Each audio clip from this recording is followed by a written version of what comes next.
Ako'y sawang-sawa na dyan sa ugali mo yan. Minsan napapaisip ako kung gusto ko nang tapusin tapusin itong relasyon na ito eh. Sabi mo tatapusin? No, B. Tapusin lang naman yung inuman. Nakikipagkamustahan lang naman ako sa mga ang tagal-tagal namin hindi nakita ng mga nakita pa namin. Di ba nung tingnan pa ng anak natin mo? Ay, tagal na ng panahon eh. Ikaw naman. Grabe ka talaga. Ano ka na Terena? Wala na talagang inurasan yung pag-uugali mong yun eh. Ha? Lagi ka na lang ganyan. Wala nang panahon, wala nang pagtamang pagkakataon dyan sa pag-uugali mo. Katerina, ano ka naman? Sinama nga kita doon eh, para wala ka nang ganyang ini-style eh. Kaya naman ka, pinahiya mo ko doon sa harapan ng mga kumpare kong yun. Huwag ka naman ganyan. Nakakabaisit na yung ganyang pag-uugali mo. Hindi na tama yan. Tangin mong pagsalitaan mo ko ng hindi maganda doon. Tapos, galit na galit ka pa. Pinapahiya mo ko sa mga kumpare ko eh. Minsan na lang kami magkita-kita ng mga yun. Oh, tas ganun pa ang ginawa mo kung pag-mura-murahin mo ako doon. Walang ano eh. Walang hanggan eh. Walang katapusan. Kaya naman ka naman Katerina eh. Ano, gusto mong palabasin? Takot ako sa'yo.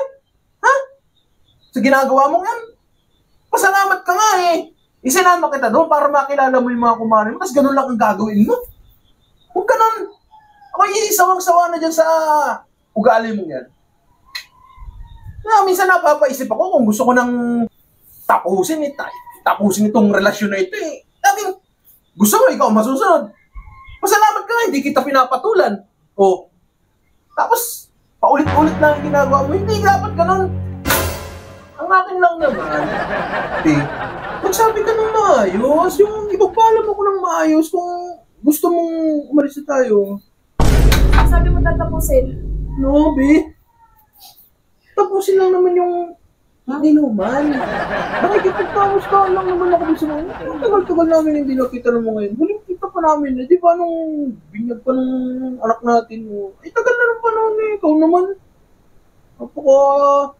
Ano naman eh. Minsan lang naman kami magkita-kita. Eh, masyado ko nagmamadali. Kunti na lang naman yung natitira. Tapos, nagagalit eh. Tumataas yung boses mo eh. Hindi, eh yan. Sinisigawan mo ba ako? Hindi kita sinisigawan, nagpapaliwanag lang ako. Nagpapaliwanag lang ako.